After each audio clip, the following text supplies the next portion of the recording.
नमस्कार, मैं तरुण गोस्वामी आज हाजिर हूँ मुगल काल की एक प्रेम कहानी को लेकर। एक ऐसी जिसमें धर्म और प्रेम दोनों का द्वंद्व था। तो चलिए शुरू करते हैं। कहानी 17वीं शताब्दी के पहले की है। उस समय मुगल काल अपने गोल्डन एज में था। उस पर शाहजहां की बादशाहत थी। वह कलाओं को आश्रय देने के लिए जाना जाता था। उसके दरबार में, उसके शासन में बहुत सारे विद्वान उसके दरबार में रहते थे।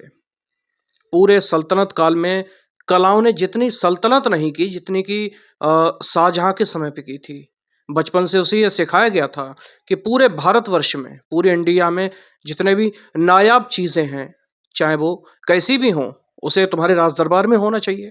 और इसीलिए पूरे भारतवर्ष की बेशकीमती वस्तुओं पर शाहजहां अपना अधिकार समझता था। उसी समय सुदूर दक्षिण में गोदावरी नदी के तट पर राजा चंद्रदेव का राज्य था। उनके दरबार में एक व्यक्ति था, विद्वान पंडित जगन्नाथ शास्त्री तैलंग।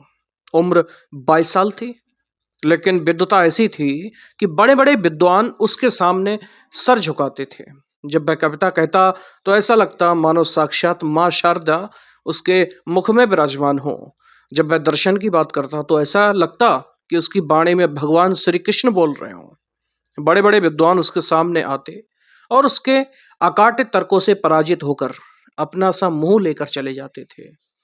उसकी विद्वता की सुगंध देश देशांतर में फैलने लगी। उसी समय दिल्ली में मौलवियों का वर्चस्व था।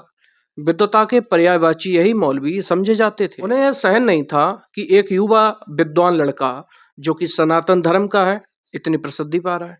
इसलिए 40 मौलवियों का दल शाहजहां की अनुमति लेकर राजा चंद्रदेव के दरबार में जा पहुंचा। वहां जाकर मौलवियों ने राजा चंद्रदेव के सामने पंडित जगन्नाथ शास्त्री से शास्त्रार्थ करने की चुनौती रखी। और चुनौती की शर्त यह रखी गई कि अगर जगन्नाथ शास्त्री विजयी होते हैं तो सभी मौलवी अपनी दाढ़ी उन्हें सौंप देंगे, और जगन्नाथ शास्त्री अगर हार जाते हैं तो उन्हें अपनी चोटी शिखा काटकर देनी होगी। पंडित जगन्नाथ शास्त्री तैलंग ने इस चुनौती को स्वीकार कर लिया। सही समय पर शास्त्रार्थ प्रारंभ होता है। शास्त्रार्थ में बस बच्चे जैसा खेल था। एक तरफ हजारों वर्षों पुरानी सनातन धर्म की परंपरा, और कहाँ कुछ 100 वर्षों पहले से प्रारंभ हुए एक दर्शन से आने वाले मौलवी। विजय किसकी होगी यह पहले से ही निश्चित था, और अंततः यही हुआ। 40 मौलवियों का दल पंडित जगन्नाथ शास्त्री तैलंग से हार जाता है और अपने मान सम्मान के साथ अपनी दाढ़ी भी पंडित जगन्नाथ शास्त्री को सौंपकर दिल्ली के लिए रवाना हो जाता है। इस घटना को हुए कुछ ही समय बीता था कि राजा चंद्रदेव के दरबार में मुगलिया सल्तनत का एक राजदूत आ धमका। उसने बादशाह का संदेश राजा चंद्रदेव को सुनाया। उस संदेश में लिखा हुआ था कि वे राजा चंद्रदेव से पंडित जगन्नाथ शास्त्री तैलंग को चाहते हैं। राजा चंद्रदेव एक छोटे राज्य के राजा थे। मुगलिया सल्तनत के फरमान के नाफरमानी करना उनके बश की बात नहीं थी। इसलिए पंडित जगन्नाथ शास्त्री तैलंग मुगल राज दरबार में चले गए। उसमें बड़ा सम्मान प्रदान किया गया उन्हें। उनके आने से मुगलिया राज दरबार की शोभा बढ़ गई। और पंडित जगन्नाथ शास्त्री के लिए अच्छा था, क्योंकि उनकी बुद्धता एक छोटे से राज्य में रहकर जितनी फैल सकती थी उससे कहीं अधिक बड़ा आकाश उन्हें दिल्ली की सल्तनत में मिलने वाला था। पंडित जगन्नाथ शास्त्री तैलंग राज दरबार में अपनी विद्वता की सुगंध बिखेरने लगे थे। इसके बाद शाहजहां ने पंडित जगन्नाथ शास्त्री तैलंग को अपने पुत्र दारा शिकोह को शिक्षित करने का कार्यभार सौंपा। पंडित शास्त्री के प्रभाव में आकर दारा शिकोह हिंदू दर्शन के प्रति आकर्षित हुआ। उसने गीता और उपनिषदों का ज्ञान लेना आरंभ किया। दारा शिकोह को पढ़ाते समय जगन्नाथ शास्त्री तैलंग के जीवन में प्रेम का भी आगमन हो जाता है। हरम से कुछ दूर हटकर एक सजे हुए कमरे में, जिसे अध्ययन कक्ष कहा जाता था, पंडित जगन्नाथ शास्त्री तैलंग दारा शिकोह को पढ़ाने लगे। इसी समय कई बार शहजादे के साथ 18 वर्षीय सुंदरी भी पढ़ने बैठ जाया करती थी। युवा जगन्नाथ उस गौर वर्ण को बार बार दारा शिकोह से नजर बचाते हुए निहार लेते थे। वह उसके अप्रतिम सौंदर्य से अ, आकर्षित होने लगे। इधर 25 वर्ष के उस युवा जगन्नाथ को लेकर उस हसीना के मन में कुछ हलचल होनी शुरू हो गई। दोनों के मन में श्रृंगार के भाव जगने लगे। दोनों चाहने लगे कि ऐसा कोई मौका मिले जहां वे एक दूसरे को अपलक निहार सकें और अपना प्यार पनपने दें। एक दिन जगन्नाथ ने हिम्मत करके शहजादी से पूछ लिया कि इस कन्या से आपका क्या रिश्ता है। शहजादे ने खुलासा किया, आचार्य प्रवर, इस यवन कन्या का नाम लवंगी है और बचपन में इसके माता पिता एक हादसे में मारे गए थे। तभी से इसकी परवरिश हमारी अम्मी जान मुमताज महल ने की है और हमारे साथ रहते हुए यह लवंगी भी संस्कृत भाषा और व्याकरण में निपुण हो रही है। ऐसे पढ़ते पढ़ाते दिन गुजरते रहे। इन दोनों युवा प्रेमियों का प्यार धीरे धीरे और गहराता गया। एक दिन दारा शिकोह को दौरे पर आगरा जाना पड़ा। पंडित जगन्नाथ को इसकी खबर नहीं थी। वे रोज की तरह अध्ययन कक्ष की तरफ बढ़ने लगे। वहां बांस के लगे कमरे में उन्होंने देखा कि लवंगी दर्पण में देखते हुए अपने घुंघराले बालों को सुलझा रही थी। उसके सौंदर्य को देखकर वे वहीं ठिठक गए और पैर से सिर तक उसे निहारने लगे। दरवाजे पर आहट हुई तो लवंगी ने मुड़कर देखा कि वही तेजस्वी युवा उसे लगातार निहारे जा रहा है। दोनों के मन में प्रेम का ज्वार उमड़ता था, लेकिन इजहार का मौका भी मिल चुका था उस दिन। और उस प्यार में कुछ ऐसा नशा था कि लवंगी खड़े होकर अपना आंचल संभालती उससे पहले ही जगन्नाथ ने बिना संकोच के उसकी नजाकत को सशक्त बाहुपाश में बांध लिया। वह कम से लड़की भी जिंदगी के पहले प्रेम में समा चुकी थी। उसकी नशीली आंखों में आंखें डालकर जगन्नाथ शास्त्री ने भावना को शब्द दिए, लवंगी, यह हमारा क्षणिक शारीरिक मिलन नहीं है, यह पूरी जिंदगी साथ रहने का वादा है। इस पर लवंगी का निराशा भरा स्वर आता है, आचार्य प्रवर, इस नाचीस यवन कन्या पर ऐसा प्यार, इतना प्यार, यह मुमकिन कैसे हो सकता है। इस पर जगन्नाथ ने विश्वास भरे स्वर में लवंगी की निराशा को दूर किया। कहा कि यह आत्मा का बंधन है, यह उम्र, जात, मजहब, इन सब से कहीं ऊंचा है। लवंगी के अंदर प्यार का भरोसा जगाकर जगन्नाथ अपने आश्रय स्थल की ओर लौट रहे थे। तभी बादशाह के हरकारे ने उन्हें बादशाह का पैगाम सुनाया कि आज शाम दीवाने आम में कई मुल्कों के किसी मुद्दे पर बहस होगी और बादशाह सलामत चाहते हैं कि आप भी इस बहस में शामिल होकर अपने इल्म का प्रदर्शन करें। उसके लिए हर्ष का विषय था और शास्त्रार्थ में विद्वानों ने कई तर्क वितर्क दिए और आखिर में पंडित जगन्नाथ को बोलने का मौका दिया जाता है। जगन्नाथ शास्त्री ने वेद पुराण और अनेक ग्रंथों से ऐसे ऐसे सशक्त उदाहरण दिए कि सभा में बैठे सभी विद्वानों ने एक स्वर में पंडित जगन्नाथ शास्त्री की जय जयकार करी। वे उस शाम के सर्वश्रेष्ठ वक्ता घोषित किए गए। बादशाह शाहजहां ने जगन्नाथ के ऐसे प्रदर्शन से खुश होकर जगन्नाथ को पंडित राज की उपाधि से सुशोभित कर दिया। इसी तरह दिन गुजरते रहे। जगन्नाथ और लवंगी का प्रेम भी परवान चढ़ता रहा। कुछ समय बाद दारा शिकोह को 1 महीने के लिए हैदराबाद जाने का फरमान सुनाया जाता है। जाने से पहले लवंगी को वह हिदायत देकर गया था कि वो पढ़ने के लिए ना जाए और इधर हिदायत से अब वे एक दूसरे से मिल नहीं पा रहे थे। विरह की तड़प में उनके दिन कट रहे थे। वे ऐसे मौके की तलाश में थे कि एक दूसरे को निहार सकें, मन की बातें कर सकें।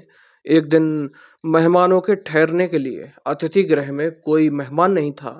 चारों तरफ सन्नाटा छाया हुआ था। पंडित राज ने दूर से देखा कि लवंगी अतिथि गृह में ही जा रही थी। जगन्नाथ ने सोचा कि मिलने का इससे अच्छा मौका नहीं मिलेगा। यह सोचकर लंबे लंबे डग भरते हुए वहां जा पहुंचे। शैया पर अंगड़ाई लेती हुई लवंगी के चेहरे पर बिखरे बालों में से उसका गोरा मुख ऐसा दिखाई दे रहा था जैसे काले बादलों की घटा में से आधा चंद्रमा झांक रहा हो। जगन्नाथ उसके समीप पहुंचे और उसी आलिंगन में ले लिया। कुछ पलों तक प्रेमी जोड़ा विरह की प्यास बुझाता रहा। लवंगी के मखमली चेहरे पर बालों की लट हटाते हुए जगन्नाथ ने विरही स्वर में कहा, कि लवंगी, अब तुम ही मेरे जीवन का आधार हो। अब तुम्हारे बिना जिंदगी का एक पल भी एक युग जैसा लगता है। जगन्नाथ की बाहों में खुद को निढाल सा छोड़कर लवंगी ने अपने मन की बात कही, आचार्य, आपके बिना मेरा जीवन भी जैसे कोई जिंदा लाश बन चुका है। हम इस तरह छुप छुप कर मिलने वाली जिंदगी कब तक जिएंगे? अगर खुदा ना खास्ता दारा शिको ने मुझे आपकी बाहों में देख लिया तो यकीनन वो मुझे जिंदा नहीं छोड़ेंगे। लवंगी के इस दर्द ने उनका कलेजा चीर कर रख दिया। लवंगी की करुणा से भरी आंखों में झांकते हुए वादा करता है कि वह जल्द ही वह उससे विवाह करेंगे, इसके लिए चाहे जो हो जाए। उस मुगलिया सल्तनत के क्रूर परिवेश में रहते हुए भी लवंगी को अपने पंडित राज पर पूरा भरोसा था। मुगल दरबार में अब पंडित राज के अलंकृत संस्कृत छंद गूंजने लगे। उनकी काव्य शक्ति विरोधियों के मुंह से भी वाह वाह की ध्वनि निकलवा लेती थी। यूं ही एक दिन पंडित राज की एक छंद से प्रभावित होकर शाहजहां ने कहा, आहा, आज तो कुछ मांग ही लीजिए पंडित जी, आज आपको कुछ भी दे सकता हूं। पंडित राज ने आंख उठाकर देखा। दरबार के कोने में एक हाथ माथे पर और दूसरा हाथ कमर पर रखे खड़ी एक अद्भुत सुंदरी पंडित राज को एक टक निहार रही थी। अद्भुत सौंदर्य था, जैसे कालिदास के समस्त उपमाएं स्थिर रूप में खड़ी हो गई हों। पंडित राज ने एक क्षण को उस रूप सी की आंखों में देखा। मस्तक पर त्रिपुंड लगाए शिव की तरह विशाल काया पंडित राज उसकी आंख की पुतलियों में झांक रहा था।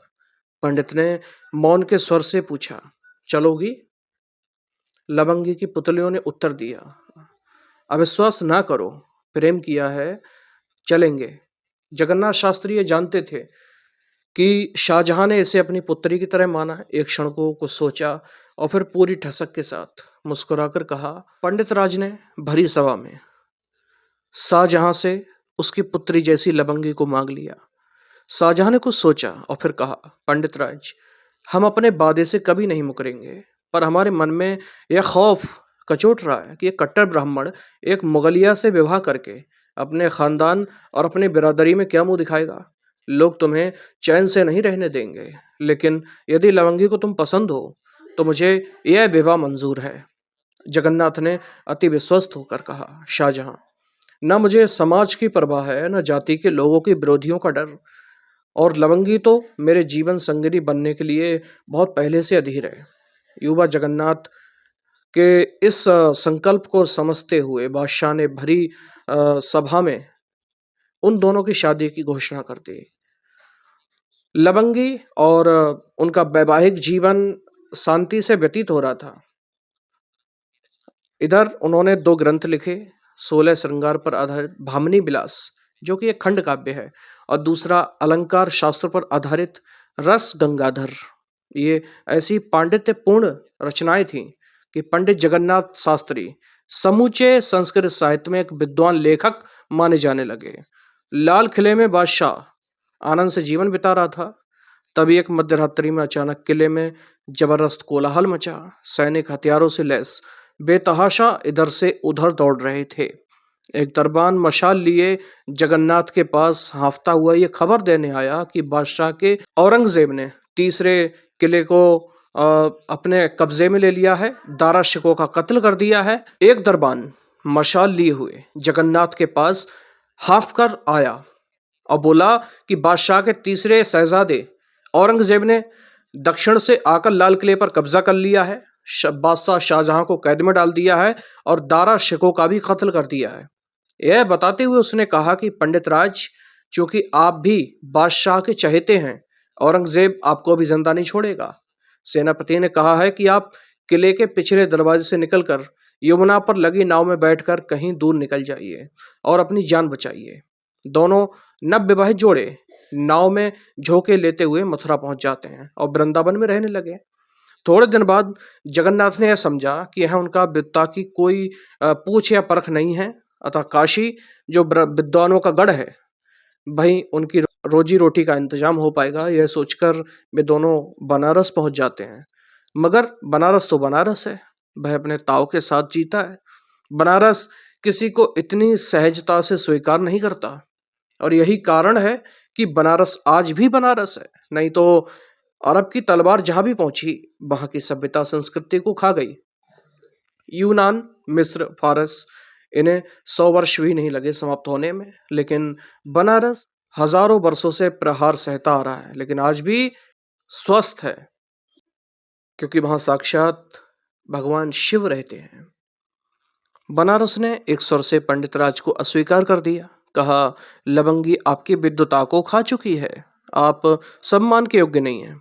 तब बनारस के विद्वानों ने अ, भट्टोजी दीक्षित, उस समय पे सबसे प्रसिद्ध पंडित थे, समाज से बहिष्कार इन्होंने ही कराया था। पर पंडित राज तो पंडित राज थे, लवंगी उनकी प्रेसी थी। जब कोई कवि प्रेम करता है तो कमाल ही कर देता है। पंडित राज ने कहा कि लवंगी के साथ रहकर ही बनारस की मेधा को अपना सामर्थ्य दिखाऊंगा। पंडित राज ने अपनी विद्वता दिखाई भी। उन्होंने पंडित भट्टोजी दीक्षित द्वारा लिखा काव्य पंडित भट्टोजी दीक्षित द्वारा रचित काव्य प्रौढ़ मनोरमा का खंडन करके मनोरमा कूच मर्दनम नामक काव्य लिख दिया। बनारस में धूम मच गई। फिर भी बनारस ने उन्हें स्वीकार नहीं किया। उन्होंने पुनः लेखनी चलाई। अय्यब दीक्षित द्वारा लिखित मीमांसा का खंडन करते हुए चित्र मीमांसा खंडनम ग्रंथ लिख डाला। बनारस अब भी नहीं पिघला। बनारस के पंडितों ने अब भी उन्हें स्वीकार नहीं किया। पंडित राज दुखी थे। बनारस का तिरस्कार उन्हें तोड़ रहा था। आषाढ़ की एक शाम थी। गंगा तट पर उदास बैठे पंडित राज ने अनायासी लवंगी से कहा, गोदावरी चलोगी लवंगी? वह मेरी मिट्टी है, वह हमारा तिरस्कार नहीं करेगी। लवंगी ने कुछ सोचकर कहा, गोदावरी ही क्यों, बनारस क्यों नहीं? स्वीकार करवाना हो तो बनारस से ही करवाइए। पंडित राज ने थके स्वर में कहा, अब किससे कहूं, सब करके तो हार गया मैं। लवंगी मुस्कुरा उठी, जिससे कहना चाहिए उससे तो कहा ही नहीं। गंगा से कहो, वह किसी का तिरस्कार नहीं करती। गंगा ने स्वीकार किया तो समझो शिव ने स्वीकार किया। शिव ने स्वीकार किया। पंडित की आंखें चमक उठी और पुनः झांका लवंगी की आंखों में। उसमें अब भी वही 20 वर्ष पुराना उत्तर था, प्रेम किया है पंडित जी, संग कैसे छोड़ेंगे? उसी क्षण चले और काशी के विद्वत समाज को चुनौती दी। आओ कल गंगा के तट पर तल में बह रही गंगा को सबसे ऊंचे स्थान पर बुलाकर न दिखाया तो पंडित जगन्नाथ शास्त्री तैलंग अपनी शिखा काटकर उसी गंगा में प्रवाहित कर देगा। पल भर को बनारस हिल गया। पंडित राज पर अविश्वास करना किसी के लिए भी संभव नहीं था। जिन्होंने पंडित राज का तिरस्कार किया था वे भी उनके सामर्थ्य से परिचित थे। अगले दिन बनारस का समस्त विद्वत समाज 10 मेघ घाट पर उपस्थित था। वे घाट की सबसे ऊपरी सीढ़ी पर बैठे थे और गंगा लहरी का पाठ प्रारंभ किया। गंगा लहरी उनकी सबसे अद्भुत रचना है। लवंगी उनके निकट बैठी थी और पाठ प्रारंभ हो चुका था। गंगा 52 सीढ़ी नीचे बह रही थी। पंडित रात जो श्लोक पढ़ते गंगा एक एक सीढ़ी ऊपर आती। बनारस की विद्वता आंखें फाड़े निहार रही थी। गंगा लहरी के 51 श्लोक पूरे हुए। गंगा 51 सीढ़ी चढ़कर पंडित राज के निकट आ गई थी। पंडित राज ने पुनः लवंगी की आंखों में देखा। अब लवंगी बोल उठी, क्यों अविश्वास करते हो पंडित, प्रेम किया है तुमसे। पंडित राज ने मुस्कुराकर 52वां श्लोक पढ़ा। गंगा ऊपरी सीढ़ी पर चढ़ी और पंडित राज तथा लवंगी को गोद में लिए उतर गईं। बनारस स्तब्ध खड़ा था, पर गंगा ने पंडित राज को स्वीकार कर लिया था। पंडित अय्यब जी विद्वान पंडितों ने कहा कि क्षमा करना मित्र, हृदय से लगा पाता ऐसा सौभाग्य कहाँ है, पर समाज ने तुम्हारा बहिष्कार किया था। बनारस झुकने लगे तो सनातन नहीं बचेगा। युगों बीत गए, बनारस है, सनातन है, गंगा है, तो उसकी लहरों में पंडित राज भी हैं। तो यह थी पंडित जगन्नाथ शास्त्री तैलंग और लवंगी की सच्ची कहानी। आपको कैसी लगी कमेंट बॉक्स में कमेंट करके हमें जरूर बताइएगा। मिलते हैं अगली कहानी में, तब तक के लिए नमस्कार, जय हिंद, राधे राधे।